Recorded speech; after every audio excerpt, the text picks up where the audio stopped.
ایران کے ساتھ ان کا نظریہ ہے، ان کی استقامت ہے اور وہ ہمیشہ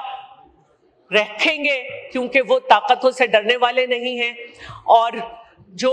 دعویٰ کیا گیا کہ ہمیں ان کی لاش مل گئی ہے، تو اس کے میں سمجھتی ہوں کہ وہ لاش جس طرح دکھائی گئی، تو میں سمجھتی ہوں کہ حضرت علی خامنائی صاحب نے یہ پیغام دے دیا کہ اے مسلم ذرا دیکھ، میں ڈرا تو نہیں ہوں، میرا سر بھی پڑا ہے میری دستار کے ساتھ، اور یہ سر اتنا کم قیمت نہیں ہے، یہ اتنا قیمتی سر ہے کہ یہودی ربی یہ کہتا ہے کہ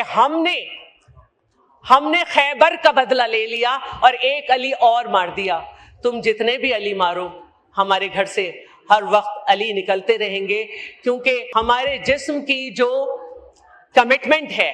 وہ پاکستان کے ساتھ ہے، لیکن ہماری روح کا وعدہ کربلا کے شہیدوں کے ساتھ ہے، اور کربلا کے شہیدوں نے یہ ثابت کیا تھا کہ 100 سال سے کچھ کم عرصے تک حضرت امام حسین کی شہادت کے بعد ان کا ذکر جو ہے اس پہ جو ہے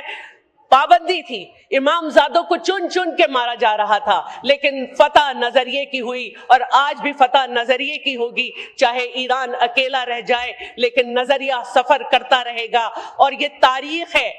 کہ سارے امام اور امام زادے پیچھے سے